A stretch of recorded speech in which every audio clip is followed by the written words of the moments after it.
Hello guys, in front of me is Samsung Galaxy S20 Plus and I'm gonna show you how to clone your application. So for the first, go to the settings and now go to the advanced features, scroll down, and as you can see there is dual messenger, so click on it. And currently from the available application we have Facebook, so we are going to clone it. Click on this marker, tap on the install, and as you can see the second application were installed.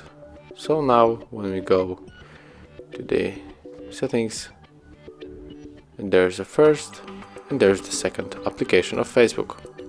So thank you for watching, leave likes, subscriptions and comments below.